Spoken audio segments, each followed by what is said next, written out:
Sa wakas, Isabel, ganap na kitang akin. Hawak ni Ate Sofia Manansala ang desisyon ng korte, ang papel na nagpapatunay na siya na ang legal na ina ng bata. Pagkatapos ng 7 taon ng pagpupursigi ng mga gabing walang tulog habang nag-aaral para sa bar exams, hawak ang umiiyak na sanggol sa wakas ay natapos din ang laban. Ang selyadong papel na may pirma ng hukom ang kanyang kalasag laban sa malupit na mundo. Niluhuran niya ang 7 taong gulang na anak na may suot na kulay rosas na laso sa buhok at hinawakan ang magkabilang balikat nito. Wala nang makakapagtanggal sa atin sa isa't isa, anak. Ako na ang nanay mo habang buhay. Ngunit sa isang kurap ang selyadong papel ay nabitawan niya at nayurakan ng makintab na sapatos na katad. Bitawan mo ang bata, Sofia! Magnanakaw ka, kidnapper! Ang boses na iyon ay hindi kayang limutin ni Sofia. Kay Gabriel Reyes, iyon ang kanyang ex-husband, ang tanyag na corporate lawyer na 7 taon nang walang pakialam sa kanya. Sa likod nito, biglang sumulpot ang mga mamamahayag na may hawak na naglalakihang camera. Ang nakatutulig na tunog ng mga flash ay sumabog sa kanyang paningin na tila mga kidlat na bumubulag sa kanyang masayang sandali sa labas ng Quezon City Hall of Justice. Humigpit ang kapit ni Isabel sa leeg ni Sofia. "Nanay, natatakot po ako." Umiiyak na bulong ng bata, ibinabaon ng mukha sa balikat ng ina. Gabriel Anoito, hiyaw ni Sofia habang pilit na tumatayo at pinoprotektahan ang anak sa likod ng kanyang katawan. Bilang isang lisensyadong abogado, alam niya ang kanyang mga karapatan. Ngunit sa pagkakataong ito, hindi ang batas ang sumalubong sa kanya, kundi ang malamig na dulo ng kapangyarihan. "May hawak akong legal na adoption decree. Walang karapatan ang sinuman." "Yan ang akala mo, Ate Manansala?" Isang pamilyar at maringal na boses ang sumabat mula sa likod ng mga pulis. Lumabas mula sa karamihan si Doña Pilar Reyes, ang matikas na matriarch ng pamilya Reyes. Suot ang kanyang mamahaling terno at mga hiyas na kumikinang sa ilalim ng hapon, tila siya isang reyna na nagdedeklara ng digmaan.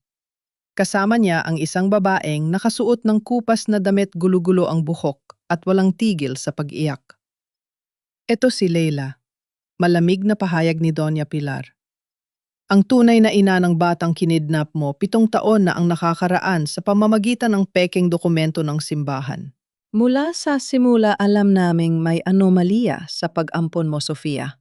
Dugtong ni Gabriel na walang bakas ng pag-aalinlangan sa kanyang mga mata. Ginamit mo ang posisyon mo bilang abogado para manipulahin ang orphanage. Ang batang yan ay hindi sayo. Ibinenta siya sayo. "Walang katotohanan niyan," sigaw ni Sofia. Nararamdaman niya ang panginginig ng kanyang buong katawan, hindi dahil sa takot, kundi dahil sa matinding galit. Ang kanyang puso ay tila pinipiga. 7 taon niyang inalagaan si Isabel ng mag-isa pagkatapos siyang iwan ni Gabriel dahil sa kawalan ng kakayahang magkaanak.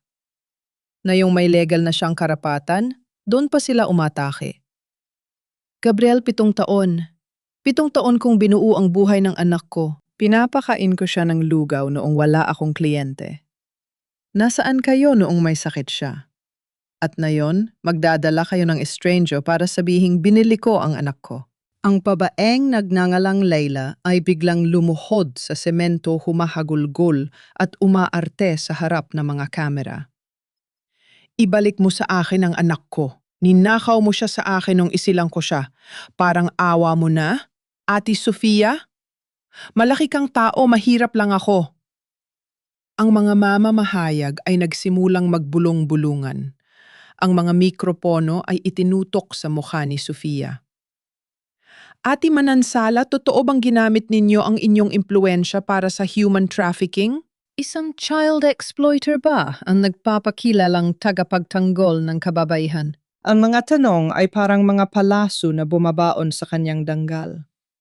Ito ang public hiya, ang saksak sa kanyang reputasyon na binuo niya sa loob ng maraming taon ng tapat na pagtatrabaho. Alam ni Sofia ang laro ng pamilya Reyes. Ang halalan para sa Kongreso ay malapit na at ang imahe ni Doña Pilar bilang tagapagtanggol ng mga mahihirap ay nangangailangan ng isang malaking iskandalo upang mapatunayan ang kanilang tinatawag na kabutihan. At si Sofia ang ginawa nilang biktima upang maging bayani sila sa mata ng publiko. Isang pulis ang lumapit at naglabas ng papel. Ati Manansala, may hawak kaming temporary protection order at warrant of arrest para sa kasong kidnapping and failure to return a minor na inihain ng Department of Social Welfare and Development batay sa reklamo ng tunay na ina. Hindi niyo pwedeng kunin si Isabel, sigaw ni Sofia niyayakap ang anak ng buong lakas. Ngunit mabilis na kumilos ang dalawang pulis. Hinawakan nila ang mga bisig ni Sofia at pilit na inilayo siya kay Isabel. Nanay, huwag niyo po ako ipamigay nanay. Ang iyak ng bata ay pumunit sa katahimikan ng hapon. Ang maliit niyang kamay ay pilit na umaabot kay Sofia, ngunit ang mga pulis ay mas malalakas. Isabel, anak hiyo ni Sofia, pilit na kumakawala sa pagkakahawak ng mga pulis. Ang kanyang sapatos ay natanggal, ang kanyang buhok ay nagulo, at ang kanyang formal na blusa ay napunit. Wala na siyang pakialam sa kanyang mukha bilang isang respetadong abogado. Sa sandaling ito siya ay isa lamang inang pinapatay ang puso. Binuhat ni Gabriel si Isabel. "Ligtas ka na, anak?" Bulong nito sa bata, kahit halatang natatakot si Isabel sa kanya at sinusubukang manuntok upang makawala. "Gabriel, hiwag mong hawakan ang anak ko, May. Karma ang ginagawa niyo, Doña Pilar. Parang awa niyo na?" Pagsusuma mo ni Sofia ang kanyang luha ay humalo sa alikabok sa kanyang mukha habang pilit siyang idinidetinid sa lupa. Ipinasok si Isabel sa loob ng isang itim na SUV. Ang huling nakita ni Sofia ay ang maliit na mukha ng anak na nakadikit sa salamin ng sasakyan umiiyak at tinatawag ang kanyang pangalan bago sumara ang pinto at humarurot ito paalis. Naiwan si Sofia sa hagdanan ng korte. Ang kanyang mga kamay ay nilagyan ng malamig na posas.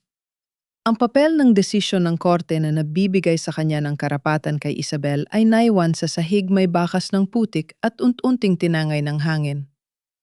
Tumingin si Doña Pilar kay Sofia, may mapaglarong ngiti sa mga labi bago pumasok sa sarili nitong sasakyan. Habang isinasakay si Sofia sa mobile ng pulis sa gitna ng ingay ng mga camera at hiyaw ng mga tao, isang pangako ang isinilang sa kanyang puso sa gitna ng matinding sakit. "Hindi ako susuko. Kahit buong kapangyarihan ng pamilya Reyes ang harapin ko, ibabalik ko ang anak ko." Malamig ang bakal na lamesa sa loob ng silid interogasyon ng istasyon ng pulisya sa Quezon City. Para kay Sofia, na madalas pumasok sa silid na ito bilang tagapagtanggol ng mga naaapi, isang malaking kabalintunaan na siya ngayon ang nakaupo sa kabila ng lamesa, nakapangko ang mga kamay at itinuturing na kriminal.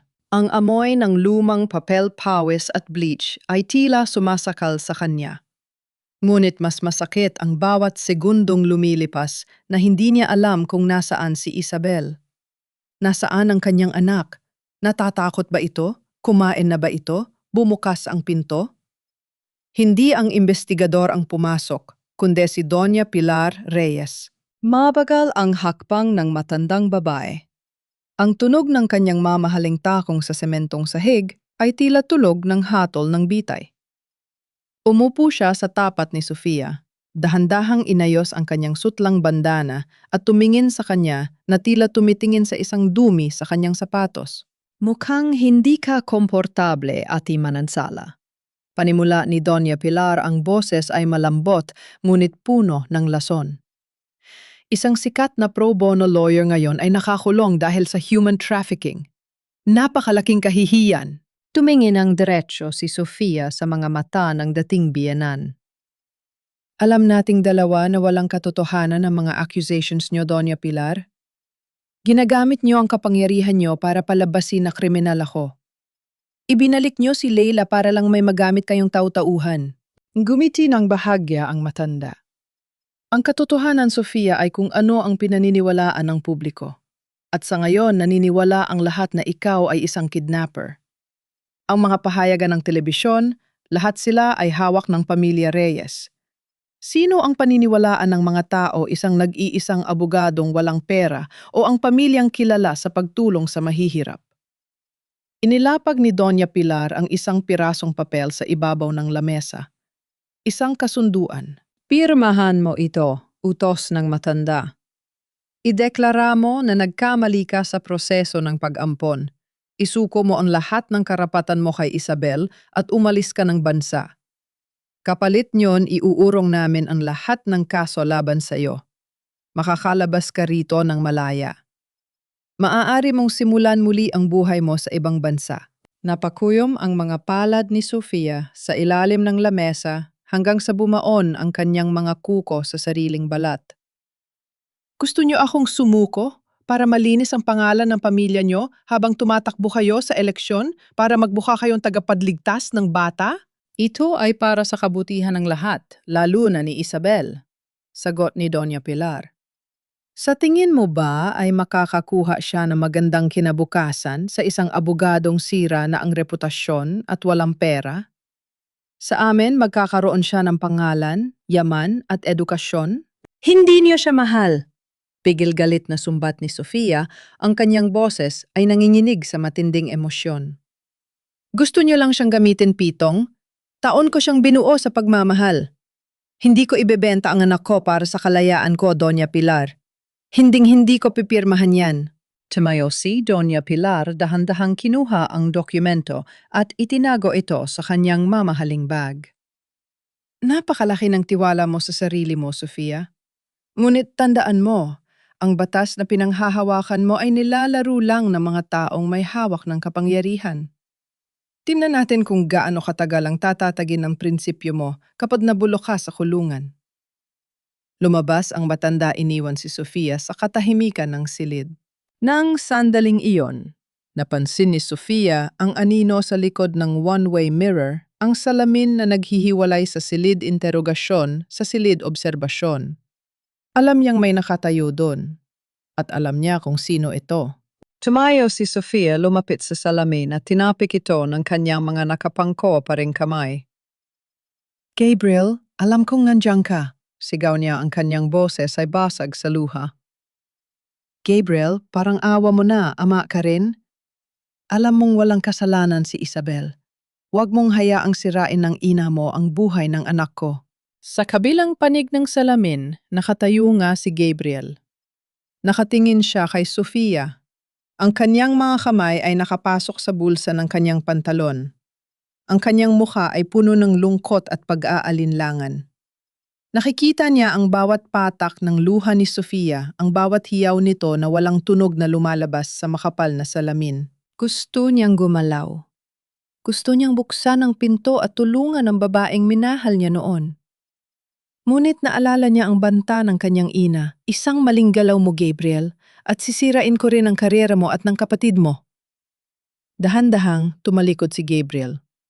Iniwan niya si Sofia na nakadikit ang muka sa malamig na salamin, umiiyak at sumasamo sa isang taong pinili ang sariling interes kaysa sa katarungan. Ang malamig na hangin ng gabi ang sumalubong kay Sofia nang sa wakas ay makalabas siya ng presinto. Pagod, puyat at may mga pasa sa kanyang braso mula sa marahas na pagpigil sa kanya ng mga pulis kanina. Ngunit wala siyang pakialam sa kanyang sarili. Ang tanghing nasa isip niya ay ang mukha ng umiiyak na si Isabel habang inilalayo sa kanya. Sofia? Isang pamilyar na boses ang tumawag sa kanya. Mula sa isang nakaparadang sasakyan, mabilis na bumaba si Dr. Camille Navarro, ang kanyang matalik na kaibigan at pediatrician ni Isabel. Lumapit si Camille at agad na niyakap si Sofia, na tila sinasabing hindi siya nag-iisa sa labang ito. Camille, paano? Bulong ni Sofia, ang kanyang boses ay halos pabulong na lamang dahil sa labis na pag-iyak. Nagbayad ako ng piyansa para sa pansamantalang kalayaan mo. Sagot ni Camille habang inaalalayan si Sofia pasakay sa sasakyan. Huwag kang mag-alala. Hindi ko hahayaang manatili ka sa loob ng selda na yon habang kinuha nila ang anak mo. Sa loob ng sasakyan ni Camille, unti-unting naramdaman ni Sofia ang init ng aircon, ngunit ang kanyang puso ay nananatiling kasing lamig ng yelo. Binigyan siya ni Camille ng isang bote ng tubig at panyo. Salamat, Camille. Pero hindi ako pwedeng maupo lang dito habang hawak nila si Isabel. Kailangan ko siyang bawiin na yun din, sabi ni Sofia. Pilit na binubuksan ang pinto ng sasakyan. Sandali, Sofia, makinig ka muna sa akin. Pigil ni Camille. Hinawakan ng mahigpit ang balikat ng kaibigan. May dahilan kung bakit mabilis kong inayos ang piyansa mo. May natuklasan ako sa klinik ko. Napatitig si Sofia kay Camille. Anong ibig mong sabihin? Kumuha si Camille ng isang brown folder mula sa backseat at binuksan ito. Sa loob ay may mga medical na ulat at mga kopya ng pagsusuri ng dugo. Bago mangyari ang gulo sa korte, dinala mo sa akin si Isabel para sa kanyang taunang check-up at blood test, diba? Panimula ni Camille. At kanina, habang nasa presinto ka, pinilit kong kunin ang mga dokumentong isinumit ng kampo ni Reyes tungkol sa babaeng nagngangalang Leila ang nagpapakilalang tunay na ina. Ipinakita ni Camille ang isang papel na may pulang marka. Ayon sa birth certificate na ipinakita ni Leila, ang kanyang blood type ay type O at ang kanyang asawa ayon sa records ay type O rin. Ngunit si Isabel, meron siyang napakabihirang blood type. Siya ay AB negative. Kumanot ang no ni Sofia. Bilang isang abogado, alam niya ang basic biology na madalas gamitin sa mga kaso ng paternity at maternity. Biologically impossible. Ang dalawang magulang na may type O ay hinding-hindi magkakaroon ng anak na may type AB. Imposible yan. Eksakto, ani Camille, may diin sa boses. Ibig sabihin, wad ang mga dokumento ni Leila. Hindi siya ang tunay na ina ni Isabel. Ngunit may mas malalim pa akong natuklasan, Sofia. Inilapit pa ni Camille ang isa pang papel. Tiningnan ko ang lumang records ni Isabel mula sa St. Jude Orphanage, ang simbahan kung saan mo siya kinuha. 7 taon na ang nakakaraan. May gumalaw sa orihinal na medical record niya noong sanggol pa siya. May mga bahagi na binura gamit ang chemical at pinalitan ng bagong sulat kamay. At ang pirma ng doktor dun ay hindi tumutugma sa doktor na nakatalaga sa orphanage noong panahong yon. Natahimik si Sofia. Ang kanyang utak bilang isang magaling na abogado ay nagsimulang magkonekta ng mga tuldok. Ang St. Jude Orphanage ay isang institusyong pinatatakbo ng simbahan at ang pamilya Reyes ang pinakamalaking donor nito sa loob ng 3 dekada. Hindi ito isang simpleng pagkakamali ng korte o mabilisang plano ng kanyang ex-husband. Ito ay isang malalim at matagal ng sabuatan, isang lihim na pilit na ibinabao ng pamilya Reyes. At si Isabel ang susi sa lihim na yon. Niyakap ni Sofia ang folder sa kanyang dibdib.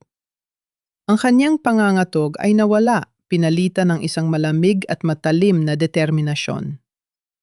Ang kanyang mga mata na kanina lang ay puno ng luha, ngayon ay nag-aapoy sa galit. Tumingin siya kay Camille at nagsalita ng may awtoridad na matagal nang nawala mula nang mawala ang kanyang anak. Kung gagamitin nila ang batas para agawin ang anak ko, gagamitin ko ang batas para sirain sila. Ang St. Jude Orphanage sa labas ng lungsod ay tila isang lugar na nakalimutan na ng panahon. Ang matatayog na pader na gawa sa lumang bato at ang malalaking bakal na gate ay nagbibigay ng pakiramdam ng isang piitan kaysa sa isang tahanan para sa mga ampon. Doon dinala si Sofia ng kanyang mga paa kasama si Camille upang hanapin ang unang piraso ng katotohanan. Pagpasok nila, kapansin-pansin ang lamig ng pagtanggap ng mga namamahala. Ang Mother Superior na dating nakangiti ng kunin ni Sofia, si Isabel, 7 taon na ang nakakaraan, ngayon ay hindi man lang makatingin ng diretso sa kanya. Pasensya ka na, Ate Sofia, sabi ng Mother Superior habang nakatitig sa kanyang lamesa.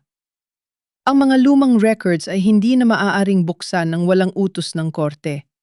At sa sitwasyon mo ngayon, mas mabuting huwag ka nang mag-usisa. Alam ni Sofia ang ibig sabihin nito.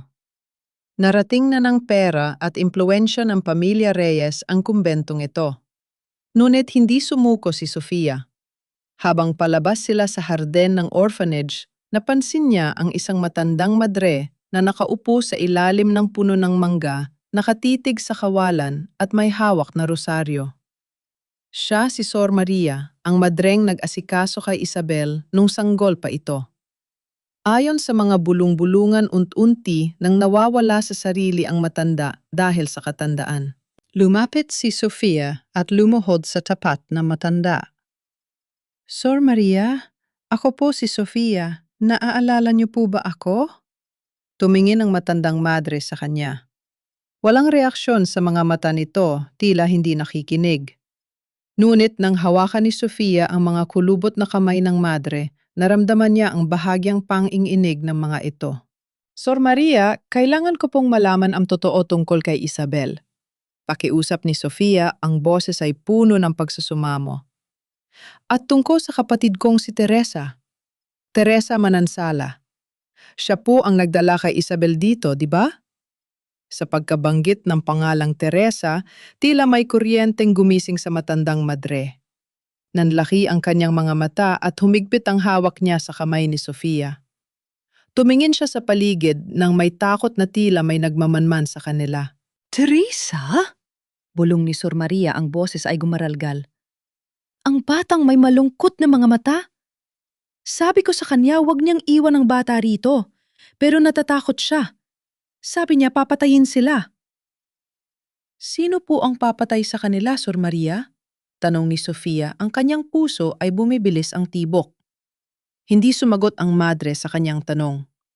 Sa halip, may kinuha siyang maliit na bulsa na gawa sa kupas na pelus mula sa bulsa ng kanyang abito at mabilis na isinilid ito sa kamay ni Sofia. Ito lang ang naiwan niya bago siya mawala. Itago mo. Huwag mong ipakita sa kanila. Bulong ng matanda bago biglang tumayo at mabilis na naglakad palayo, tila bumalik sa kanyang sariling mundo ng limot. Pinuksan ni Sofia ang bulsa. Sa loob nito ay may kalahati ng isang sirang pilak na kwintas. May nakasulat na maliit na titik doon T&M. Napatakip si Sofia sa kanyang bibig. Kilala niya ang kwintas na ito. Ito ang kwintas na iniregalo niya kay Teresa noong makapagtapos siya sa kolehiyo. Ngunit ano ang ibig sabihin ng M at bakit ito nasa orphanage bago pa man makasagot si Camille? Isang malakas na tunog ng kampana ang umalingaw-ngaw sa buong komunidad. Sulog, May! Sunog sa archive room! Sigaw ng isang manggagawa mula sa loob ng gusali. Mabilis na tumingin si Sofia sa direksyon ng archive room ng orphanage. Ang makapal at maitim na usok ay nagsisimula ng lumabas mula sa bintana ng silid kung saan nakatago ang lahat ng orihinal na adoption papers at records ng mga bata. Sa gitna ng kaguluhan ng mga madre at mga bata na tumatakbo, palabas napansin ni Sofia ang isang lalaking naka-jacket na itim na mabilis na naglalakad patungo sa isang nakaparadang sasakyan sa labas ng gate. Nang lumingon ang lalaki, nakilala ito ni Sofia. Siya ang lalaking nakita niyang may kausap na tauhan ni Doña Pilar sa labas ng presinto kagabi. Tumingin si Sofia sa nasusunog na archive room. Ang mga ebidensya na magpapatunay na wad ang mga paratang laban sa kanya ay unti-unti nang nagiging abo sa harap ng kanyang mga mata. Napagtanto niya na walang limitasyon ang kasamaan ng pamilya Reyes upang ibaon ang kanilang lihim kahit pa magsunog sila ng bahay ng Diyos.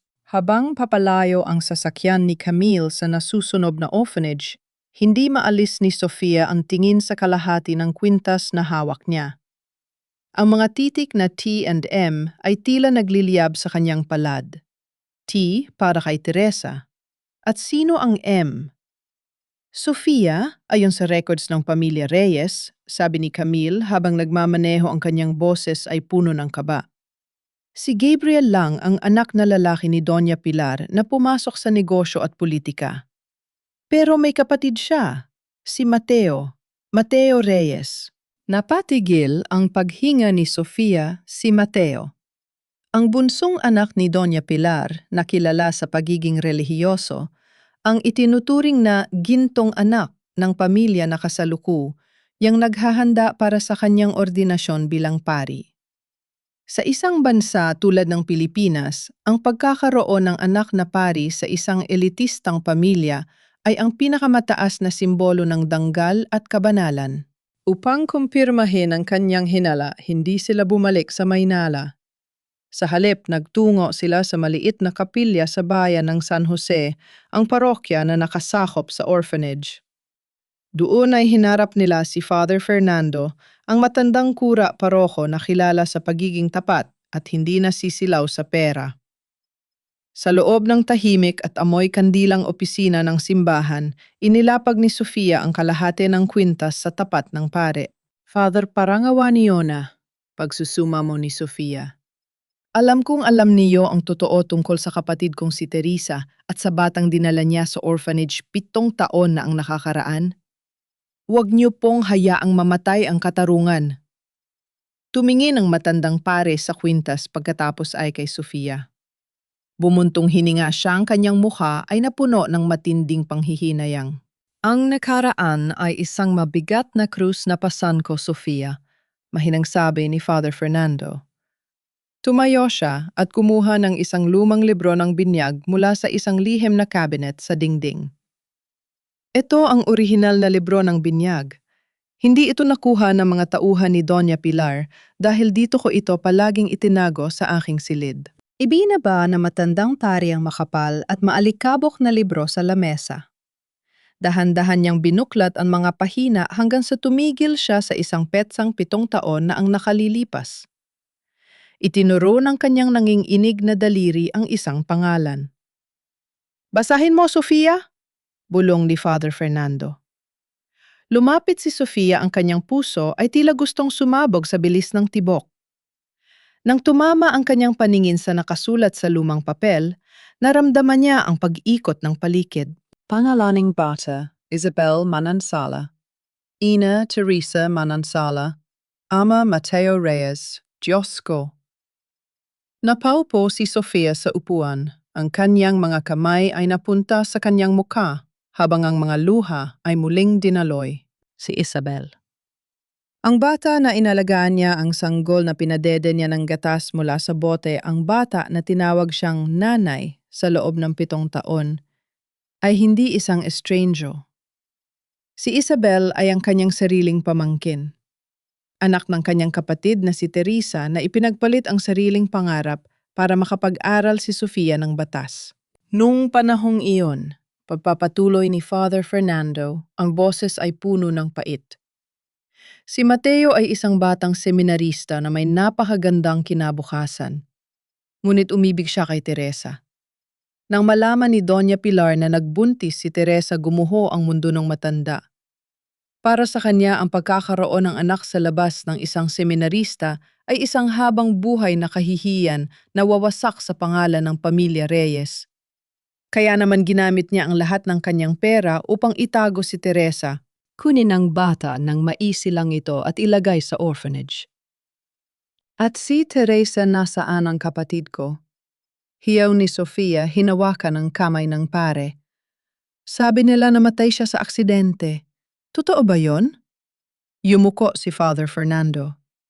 Iyan ang ipinalabas ng pamilya Reyes, Sofia. Ngunit bago mawala si Teresa, dinala niya sa akin ang bata at nakiusap na binyagan ito sa ilalim ng inyong apelido.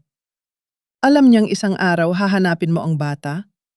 Ang kwintas na hawak mo, kay Mateo yon. Ibinigay niya kay Teresa bilang tanda ng kanilang pag-ibig. Napatayo si Sofia. Ang sakit na nararamdaman niya ay unt-unting napalitan ng isang mapanganib na galit. Ang pamilya Reyes ay hindi lamang nagnakaw ng kanyang anak. Ninakaw din nila ang buhay ng kanyang kapatid, ang kanyang karangalan at ang katotohanan. Pagkalabas ng simbahan, hindi na nakinig si Sofia sa mga amonesto ni Camille.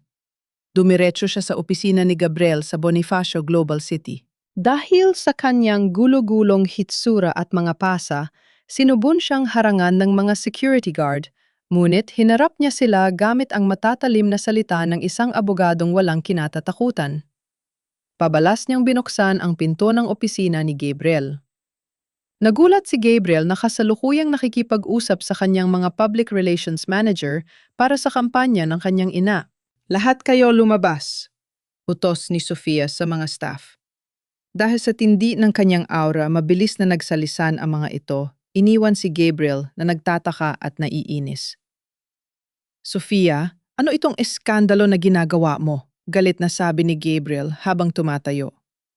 May warrant of arrest ka. Bakit ka nandito? Gusto mo ba talaga mabulok sa kulungan? Lumapit si Sofia sa tapat ng lamesa ni Gabriel.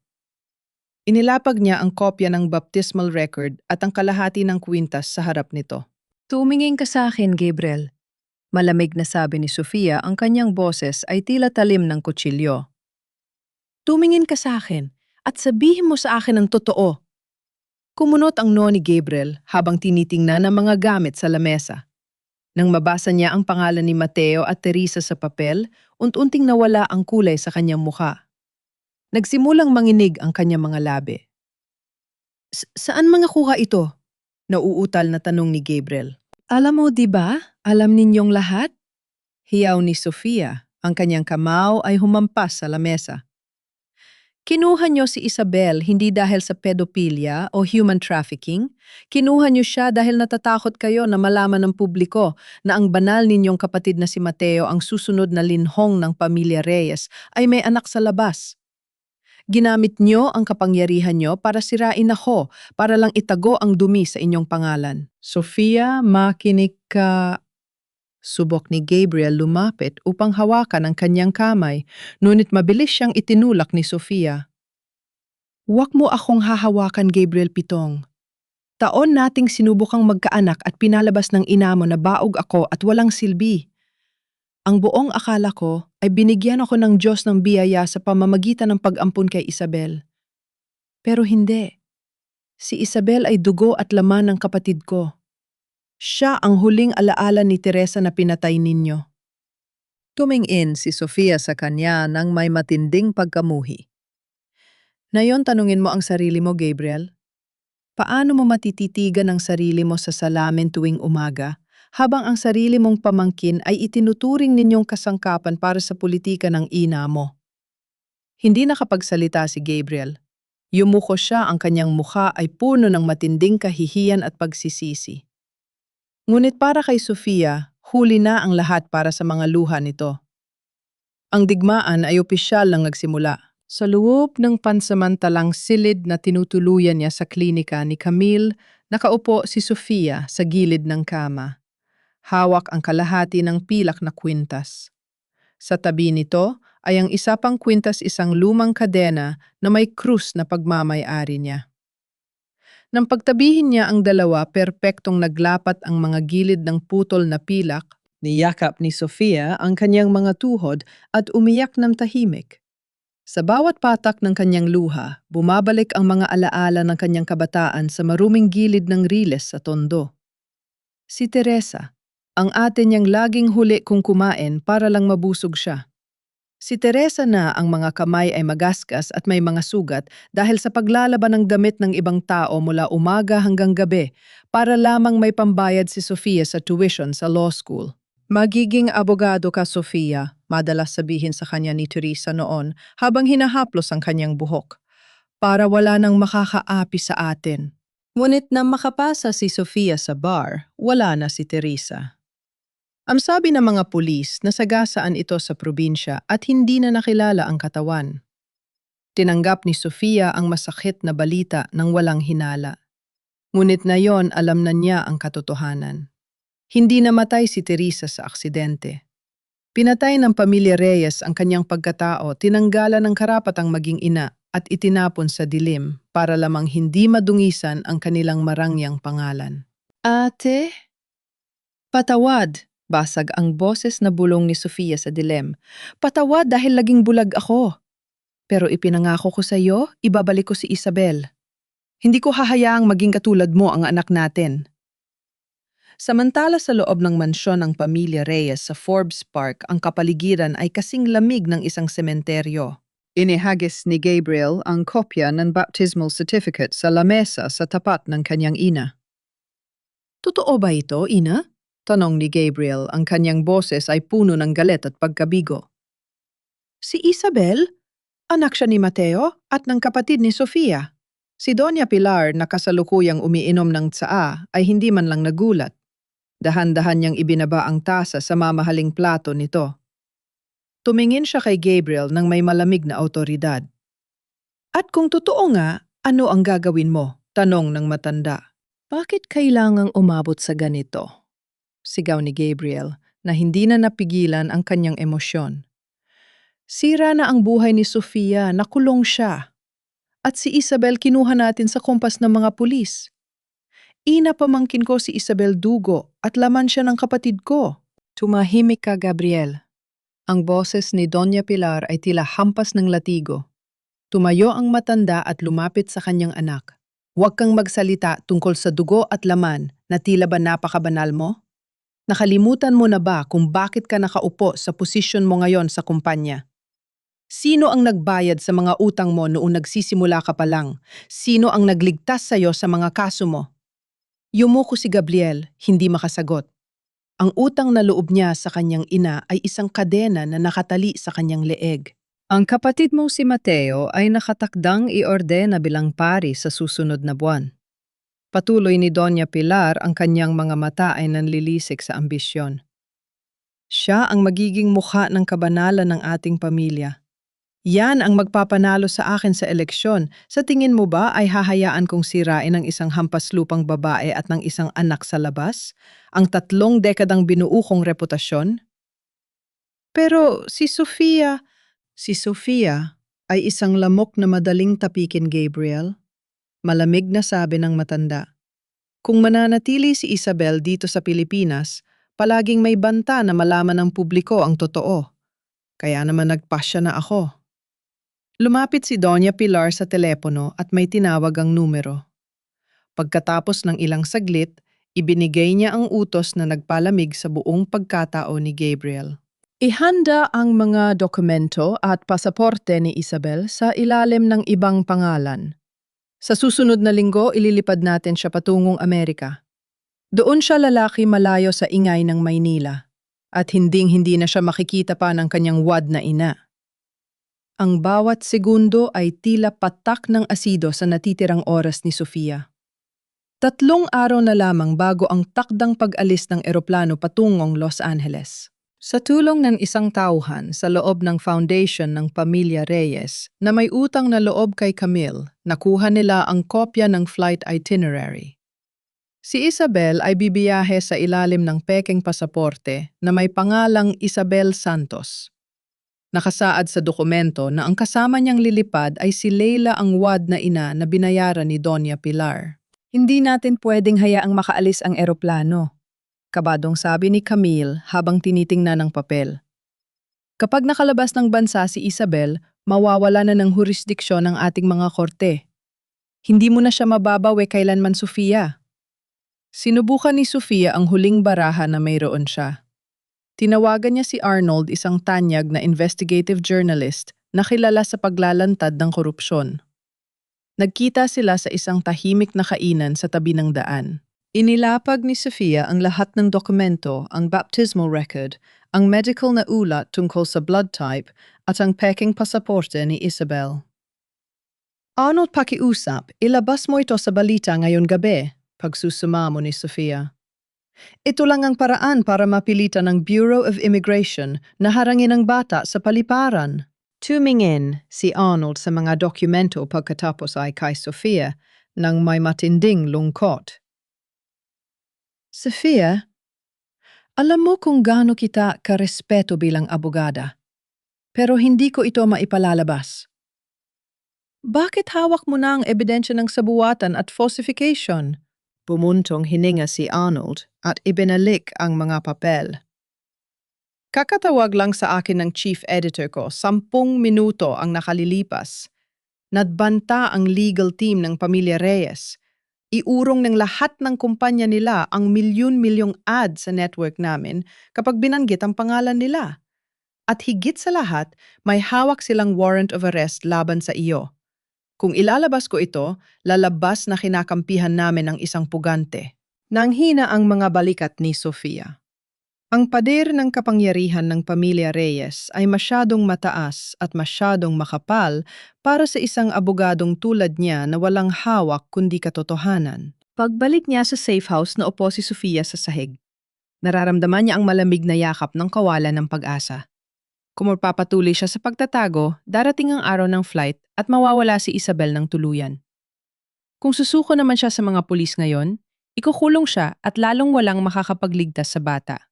Tumingin si Sofia sa kanyang salamin. Ang kanyang mukha ay maputla, ngunit ang kanyang mga mata ay unti-unting nagbago. Naalala niya ang sinabi ng kanyang ate Teresa. Magiging abogado ka, Sofia, para wala nang makakaapi sa atin, isang ligaw ngunit matalinong. Plano ang nabuo sa kanyang isipan. Camille, tawag ni Sofia sa kanyang kaibigan na kasalukuyang nag-aayos ng mga gamot. Kailan gaganapin ang Grand Charity Gala ng Pamilya Reyes? Sa darating na Sabado ng gabi sa Manila Cathedral, sagot ni Camille nagtataka. Doon gaganapin ang huling malaking fundraising bago ang ordinasyon ni Mateo at ang formal na anunsyo ng kandidatura ni Doña Pilar. Bakit mo na itanong? Kinuha ni Sofia ang kanyang plansadong corporate blazer, ang kasuotan na suot niya tuwing humaharap siya sa korte. Inihanda niya ito. Doon ko sila haharapin, malamig na sabi ni Sofia. Ano, nababaliw ka na ba, Sofia? Hiyaw ni Camille. Puno ng mga pulis-politiko at mga mamamahayag ang lugar na iyon. Huhulihin kanila bago ka pa man makatapak sa pinto. Iyon mismo ang gusto ko. Mumiti si Sofia, isang niti na puno ng pait, ngunit may kasamang tindi ng determinasyon.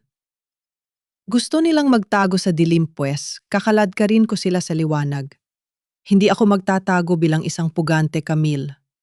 Susuko ako, ngunit sa sarili kong mga tuntunin.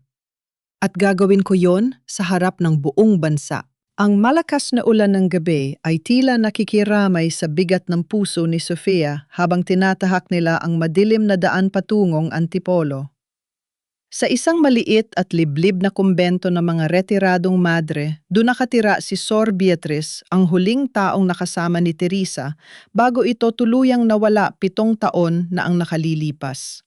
Nang makapasok sila sa maliit na silid ni Sor Beatriz, sumalubong sa kanila ang amoy ng langis at gamot. Ang matandang madre ay nakahiga sa kama, mahina ang katawan at may nakakabit na oxygen tank. Ngunit ang kanyang mga mata ay nananatiling malenaw at buhay. Nang makita niya si Sofia, dahan-dahang gumalaw ang kanyang nanginginig na kamay upang hawakan ang mukha ng abogada. Kamukhang kamuka mo si Teresa, bulong ni Sor Beatriz, ang kanyang mga mata ay napuno ng luha ng pagsisisi. Patawad, Sofia. Patawad dahil sa loob ng 7 taon ay pinili kong manahimik. Natakot ako kay Doña Pilar. Natakot ako sa kapangyarihan nila. Sor Beatriz, nasaan si Teresa? Ano ang totoong nangyari sa kanya? Tanong ni Sofia habang pinipigilan ang sariling maiyak. Kinuha ng matandang madre ang isang maliit na silver relic box na nakasabit sa kanyang leeg. Binuksan niya ito at inilabas ang isang maliit na memory card. Bago tuluyang ilayo si Teresa ng mga tauhan ni Doña Pilar, nagawa niyang iwanan sa akin ito, sabi ni Sor Beatriz. Ito ang kanyang huling kumpisal. Ito ang katotohanan na wawasak sa pader ng kasinungalingan ng mga Reyes. Mabilis na, kinuha ni Sofia ang memory card at isinalpak ito sa kanyang cellphone. Ang screen ay umilaw at lumitaw ang mukha ng isang babae, si Teresa. Ang kanyang ate ay mukhang tuyot maputla at may mga bakas ng pasa sa kanyang leeg. Ngunit ang kanyang mga mata ay puno ng walang katapusang pagmamahal. Siya ay nakaupo sa isang madilim na silid na may rehas sa bintana. Sa simula ng video, dahan-dahang kumanta si Teresa ng isang pamilyar na oyayi, ang kantang laging kinakanta ni Sofia kay Isabel tuwing may sakit ito. Matulog na aking anak. Ang nanay mo ay laging nasa tabi. Huwag matakot sa dilim ng gabi. Napatakip si Sofia sa kanyang bibig. Ang kanyang buong katawan ay nayanig sa matinding hagulgol. Yon ang kantang itinuro sa kanya ni Teresa noong mga bata pa sila. Pagkatapos kumanta, tumingin si Teresa nang diretsyo sa kamera ang mga luha, ay umaagos sa kanyang pisingi. Sofia, kung pinapanood mo ito, ibig sabihin ay wala na ako. Sabi ni Teresa sa video, ang boses ay nanginginig, ngunit matatag. Hindi ko iniwan ang anak ko. Inagaw siya sa akin ni Doña Pilar. Pinilit nila akong pumirma na isuko si Isabel kapalit ng buhay mo. Sabi nila kung hindi ako papayag, ipapapatay ka nila at hindi ka makakatapos ang law school. Sofia, iligtas mo ang anak ko. Ang pangalan niya ay Isabel. Dugo natin siya, Sofia. Ibalik mo siya sa akin. Ate? Hiyaw ni Sofia. Niyakap ang cellphone sa kanyang dibdib na tila ba yayakapin niya ang kanyang kapatid. Ang sakripisyo ni Teresa ay napakalaki. Ipinagpalit nito ang sariling kalayaan at anak para lamang maging ligtas at maging abogado si Sofia. Biglang bumukas ng marahas ang pinto sa ibaba ng kumbento. Ang tunog ng mabibigat na yabag ng sapatos at mga boses ng mga lalaki ay umalingaw-ngaw sa tahimik na gabi. Nasaan ang silid ng matandang madre? Sigaw ng isang lalaki mula sa ibaba. Sofia, ang mga tauhan ni Doña Pilar, natunto nila tayo. Kabadong bulong ni Camille na nakasilip sa bintana. May 3 lalaking naka-jacket na itim at may hawak na flashlight ang papasok sa gusali. Tumakbo kayo! Mahinang utos ni Sor Beatriz habang pinipilit na huminga gamit ang oxygen mask. Huwag ninyong hayaang makuha nila ang card na yan. Yan ang huling pag-asa ni Teresa. Sor Beatriz, sumama ka sa amin? Pakiusap ni Sofia. Hindi ko na kaya, anak. Dito na ako mamamatay. Tumakbo na kayo sa likod. Hinila ni Camille si Sofia patungo sa emergency exit sa likod ng kumbento. Lumabas sila sa madilim at maulang hardin. Ang putik ay dumidikit sa kanilang mga sapatos habang ang ulan ay patuloy na humahampas sa kanilang mga mukha. Habol! Nandito sila sa likod. Sigaw ng isang lalaki mula sa itaas. Ang liwanag ng mga flashlight ay nagsimulang gumapang sa madilim na hardin papalapit sa kanila. Sa kanyang pagmamadali, nadulas si Sofia sa basang semento. Nalaglag ang kanyang cellphone sa putikan. Susubukan niya sana itong kunin, ngunit hinila na siya ni Camille. Sofia, iwan mo na ang telepo. No hawak mo ang memory card. Sigaw ni Camille. Bumangon si Sofia, ang kanyang kamay ay mahigpit na nakakuyom sa maliit na memory card sa loob ng kanyang bulsa. Tumakbo sila patungo sa sasakyan ni Camille na nakaparada sa gilid ng kalsada. Ngunit bago pa man sila makarating sa pinto ng kotse, isang malaking kamay ang biglang humawak sa balikat ni Sofia mula sa likod sa gitna ng dilim. Sofia, ako ito. Huwag kang maingay. Ang boses na iyon ay hindi sa isang mamamatay tao. Kay Gabriel iyon. Basang-basa siya ng ulan, ang kanyang mukha ay puno ng takot at pag-aalala habang hila-hila si Sofia patungo sa kanyang sariling sasakyan na nakatago sa dilim ng mga puno. Gabriel, anong ginagawa mo rito? Hiyaw ni Sofia, pilit na kumakawala. Kasabot ka ba nila? Hindi sumakay na kayo ni Camille bilis. Tulak ni Gabriel sa kanila sa loob ng kotse bago niya pinaharurot ang sasakyan palayo sa kumbento. Iniwan ang mga tauhan ni Doña Pilar sa gitna ng ulan. Sa loob ng sasakyan, ang katahimikan ay nabasag ng mabigat na paghinga ni Gabriel. Tumingin siya kay Sofia sa pamamagitan ng rearview mirror. Patawarin mo ako, Sofia. Sabi ni Gabriel, ang kanyang boses ay nanginginig sa pagsisisi. Nang makita ko ang baptismal certificate, hindi ko na kayang sikmurain ang ginagawa ng ina ko. May hangganan ng pagiging anak at ang pagtatakpan ng krimen laban sa sarili kong dugo ay hindi ko na kayang gawin. Kung ganoon, tutulungan mo ba akong bawiin si Isabel? Tanong ni Sofia, matalas ang tingin sa kanya. Tumango si Gabriel. Mamayang gabi, pagkatapos ng Grand Charity Gala sa Manila Cathedral, didiretso ang mga tauhan ng ina ko sa paliparan para ilipad si Isabel patungong Amerika. Naka-standby na ang private jet ng pamilya. Ito na ang huling pagkakataon natin. Inabot ni Gabriel kay Sofia ang isang gintong VIP pass at isang security badge para sa technical control room ng cathedral. Ito ang pass para makapasok ka sa loob ng hindi hinaharang na mga bodyguard ni Ina. Camille, kailanin mo makapasok sa control room para sa video presentation. Ang Manila Cathedral ay napuno ng maringal na liwanag ng mga chandelier. Ang mga pinakama-impluensyang tao sa bansa, mga senador, mga negosyante, ang kardinal, at ang mga mamamahayag ay naroon lahat upang saksihan ang tagumpay ng pamilya Reyes. Sa gitna ng altar, nakatayo si Doña Pilar Reyes. Suot ang isang mamahaling pilak na gown, katabi ang kanyang bunsong anak na si Mateo na nakasuot ng malinis na abiton ng isang seminarista. Mukha sila mga santo na ipinadala ng langit upang magbigay ng pag-asa sa mga mahihirap. Ang ating foundation ay patuloy na magiging kanlungan ng mga batang inabandona at pinabayaan. Emosyonal na pahayag ni Doña Pilar sa mikropono, habang ang mga tao ay pumapalakpak. Dahil sa pamilya Reyes, walang bata ang maiiwang, walang pamilya. At ngayon, nais ko pong ipakita sa inyo ang kwento ng isa sa mga batang nailigtas namin mula sa kamay ng isang mapang-abusong kidnapper. Senyas ni Doña Pilar sa technical booth upang i-play ang video tungkol sa pagliligtas kay Isabel. Sa gilid ng katedral nakatayo si Sofia sa dilim. Suot niya ang kanyang pinakamalinis na corporate suit. Hawak niya ang kanyang abogado's pin sa kanyang dibdib. Tumingin siya sa itaas, kung saan naroon si Camille sa control room kasama ang memory card na naglalaman ng huling kumpisal ni Teresa.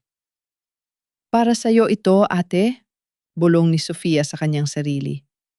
Ang mga ilaw sa loob ng katedral ay dahan-dahang pinatay para sa video presentation. Ang dambuhalang LED screen sa likod ng dambana ay umilaw. Ngunit hindi ang mukha ni Isabel o ang logo ng Reyes Foundation ang lumabas sa screen. Ang screen ay nanginig naging kulay abo at pagkatapos ay lumitaw ang mukha ng isang babaeng tuyot, pasa-pasa ang leeg, ngunit may pamilyar na mga mata. Si Teresa. Ang nakatutulig na iyak ni Teresa sa video ay umalingaw-ngaw sa bawat sulok ng maringal na katedral. Hindi ko iniwan ang anak ko. Inagaw siya sa akin ni Doña Pilar. Pinilit nila akong pumirma na isuko si Isabel kapalit ng buhay ng kapatid kong si Sofia. Nalaglag ang hawak na baso ng tsa ni Doña Pilar na basag ito sa sementong sahig. Ang mukha ng matanda ay biglang naging kasing puti ng papel. Si Mateo naman ay napaurong napatitig sa screen habang nanginginig ang kanyang buong katawan nang makita ang babaeng minahal niya noon. Ang buong katedral ay nabalot ng isang nakatutulig na katahimikan. Walang sinuman ang humihinga, habang ang boses ng isang patay na babae ay nagpapatuloy sa pagbubunyag ng katotohanan sa harap ng dambana ng Diyos. At sa gitna ng dilim, humakbang si Sofia patungo sa liwanag ng altar. Ang kanyang mga sapatos ay lumilik-an ng tunog na tila hakbang ng hustisya na papalapit kay Doña Pilar. Ang boses ni Teresa mula sa dambuhalang screen ay patuloy na umalingaw, na bawat salita ay tila hampas ng kidlat na sumisira sa marang, yang facade ng pamilya Reyes. Patayin ninyo yan, sinungaling ang babaeng yan, sabotahe ito. Sigaw ni Doña Pilar sa mga security guard. Ang kanyang maringal na boses kanina ay napalitan ng boses ng isang desperadong kriminal. Ang kanyang marangyang pilak na gown ay tila naging isang mabigat na kadena. Ngunit walang sinuman sa mga staff ang gumalaw. Ang mga mamamahayag ay nagsimula ng mag-live broadcast gamit ang kanilang mga cellphone. Ang balita ay kumalat sa buong bansa sa loob lamang ng ilang segundo. Humakbang si Sofia paakyat sa altar. Ang bawat hakbang niya ay may kasamang bigat ng 7 taon ng sakripisyo. Tumingin siya ng diretso kay Doña Pilar. Doña Pilar Reyes. Ang boses ni Sofia ay malakas malenaw at umaalingaw-ngaw sa buong katedral. Iyan si Teresa Manansala, ang aking kapatid. Ang babaeng sinira ninyo ang buhay, itinapon sa dilim at ninakawan ng anak para lamang sa inyong ambisyon at kapangyarihan. Wala kang ebidensya isang baliw ang kapatid mo? Hiyaw ni Doña Pilar, pilit na pinapanatili ang kanyang katayuan. Mga pulis, hulihin ninyo ang babaeng yan, may warrant of arrest siya. Ang warrant of arrest na yon ay batay sa huwad na dokumento na kayo mismo ang gumawa, Isang pamilyar na boses ang sumabat mula sa karamihan. Lumabas si Gabriel, hawak ang isang makapal na folder. Lumapit siya sa mga opisyal ng pulis, siya na naroon sa loob ng simbahan. Inilalahad ko ang mga dokumentong ito bilang opisyal na ebidensya. Pahayag ni Gabriel ang kanyang boses ay puno ng determinasyon. Narito ang kontrata ng pagbabayad kay Leila para magpanggap na ina ang mga pekeng dokumento ng adoption na nilika ng foundation ng aking ina at ang pekeng pasaporte ni Isabel na gagamitin sana upang ilabas siya ng bansa mamayang hating gabi. Ako si Gabriel Reyes ay tumatayo bilang saksi laban sa sarili kong ina. Napasingap ang mga tao sa katedral. Ang sariling anak ni Doña Pilar ang naglaglag sa kanya. Gabriel? Paano mo nagawa ito sa sarili mong pamilya? Galit at basag na boses na sigaw ni Doña Pilar. Sa tabi ng matanda si Mateo ay biglang lumuhod sa sementong sahig sa tapat ng altar. Tinanggal niya ang kanyang krus sa leeg at inilapag ito sa sahig. Umiyak siya ng buong lakas, ang kanyang balikat ay nayayanig sa matinding pagsisisi. Patawad. Patawad po sa inyong lahat. Pagsusumamo ni Mateo sa harap ng kardinal at ng publiko. Totoo ang lahat ng sinabi ni Teresa. Naging duwag ako. Hinayaan kong ilayo ni Ina ang anak ko dahil natakot ako sa kahihiyan. Hindi ako karapat-dapat na maging pari. Patawarin mo ako, Teresa. Patawad. Ang pag-amin ni Mateo ang huling pako sa kabaong ng kapangyarihan ni Doña Pilar. Lumapit ang mga opisyal ng pulisya kay Doña Pilar. Sa pagkakataong ito, hindi si Sofia ang lalagyan ng posas. Doña Pilar Reyes, arrestado ka sa kasong kidnapping, child exploitation at falsification of public documents. Malamig na pahayag ng hepe ng pulis, siya habang nilalagyan ng posas ang mga nanginginig na kamay ng matanda. Habang kinakaladkad si Doña Pilar palabas ng katedral sa gitna ng naglalakihang flash ng mga kamera ng media, tumakbo si Sofia kasama si Gabriel at Camille patungo sa likod ng simbahan kung saan nakaparada ang itim na SUV na naglalaman kay Isabel. Hinarang sila ng dalawang bodyguard ni Doña Pilar, ngunit hinarap sila ni Gabriel. Umalis kayo riyan kung ayaw ninyong masama sa kaso. Utos ni Gabriel ng may autoridad. Mabilis na umatras ang mga bodyguard. Binuksan ni Sofia ang pinto ng sasakyan. Sa loob ng madilim na kotse nakaupo si Isabel, yakap-yakap ang kanyang sarili habang umiiyak. Nang bumukas ang pinto at tumama ang liwanag, tumingin ang bata. "Nanay?" sigaw ni Isabel. "Isabel, ang anak ko." Mabilis na pumasok si Sofia sa loob ng sasakyan at niyakap ng buong lakas ang anak. Ibinabaon ni Isabel ang kanyang muka sa leeg ni Sofia, habang si Sofia naman ay walang tigil sa paghalik sa buhok ng bata. Ang init ng katawan ni Isabel, ang amoy ng kanyang buhok ito, ang mundong matagal nang ipinagkait kay Sofia. Lumabas sila sa sasakyan habang karga-karga ni Sofia ang anak. Ang mga mamamahayag na humabol sa kanila sa labas ay nagsimulang kumuha ng larawan. Ngunit sa pagkakataong ito, hindi ito larawan ng kahihiyan. Ito ay larawan ng tagumpay. Ang larawan ng isang inang hinarap ang pinakamalaking bagyo para lamang maibalik ang kanyang anak sa kanyang mga bisig.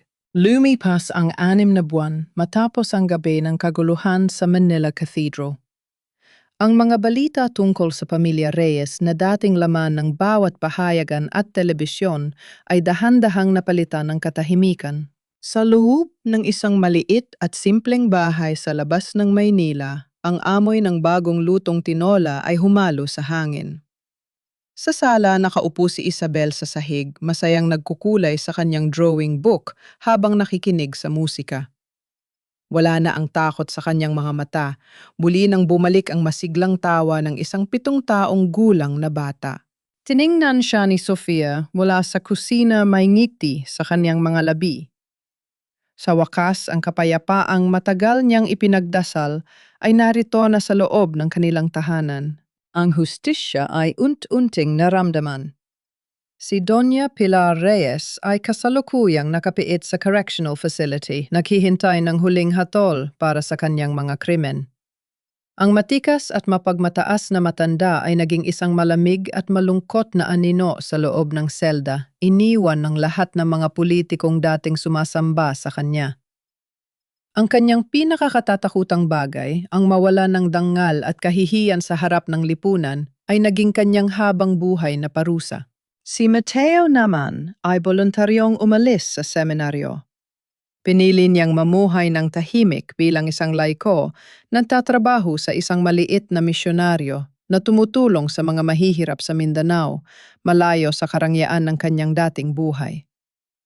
Isang hapon nakipagkita si Gabriel kay Sofia sa isang tahimik na park. Iniabot ni Gabriel ang isang folder na naglalaman ng mga dokumento ng tuluyang pagbawi sa anumang custody claims ng pamilya Reyes kay Isabel. Ito na ang huling papel, Sofia. Mahinahong sabi ni Gabriel, ang kanyang mukha ay mas magaan kumpara sa mga nakaraang buwan. Gusto ko ring ibigay ito isang trust fund para sa pag-aaral ni Isabel. Hindi ko hinihiling na patawarin mo ako agad, Sofia. Pero sana ay tanggapin mo ito para sa kinabukasan ng bata. Tiningnan ni Sofia si Gabriel pagkatapos ay ang mga papel. Tinatanggap ko ito, Gabriel. Hindi dahil sa utang na loob, kundi dahil karapatan ito ni Isabel. Pamuntong hininga si Sofia, ang kanyang tingin ay napunta sa mga batang naglalaro sa parke. Tungkol naman sa kapatawaran, pinatatawad na kita, Gabriel. Hindi para sa iyo, kundi para sa sarili kong kapayapaan. Ang galit ay isang mabigat na kadena at ayaw kong mabuhay ang anak ko na nakakadena ang aking puso. Ngumiti si Gabriel nang may pasasalamat. Bago siya umalis, may inilapag siyang isa pang maliit na sobre sa lamesa. Nung sinusuri ko ang mga lihim na bank accounts ng aking ina para sa kaso, bulong ni Gabriel, may natuklasan akong buwanang bayad sa isang pribadong pasilidad sa kalusugan sa isang liblib na bahagi ng Batangas. Naka-enroll ito sa ilalim ng ibang pangalan. Ngunit naniniwala akong buhay si Teresa Sofia. At gagawin ko ang lahat para matulungan kang mahanap siya. Nang makaalis si Gabriel, binuksan ni Sofia ang sobre. Sa loob ay may address at isang lumang litrato ni Teresa na may kasamang address ng pasilidad. Naramdaman ni Sofia ang mabilis na tibok ng kanyang puso. Isang bagong liwanag ng pag-asa ang sumiklab sa kanyang pagkatao. Hindi pa tapos ang kanyang misyon. Ang kanyang kapatid, ang babaeng nagsakripisyo ng lahat para sa kanya, ay naghihintay pa rin na iligtas. Lumapit si Isabel kay Sofia at hinawakan ang kanyang kamay. Nanay, sino po ang nasa larawan? Tanong ng bata habang nakatitig sa litrato ni Teresa. Niyakap ni Sofia si Isabel ng mahigpit habang ang pilak na kwintas sa kanyang leeg ay kumikinang sa ilalim ng sikat ng araw ng hapon. Siya ang iyong tita Teresa, anak. Nakangiting sagot ni Sofia habang pinapahid ang isang patak ng luha ng pag-asa. At isang araw, magkakasama rin tayong tatlo. Sabay-sabay nating sisimulan ang ating bagong buhay.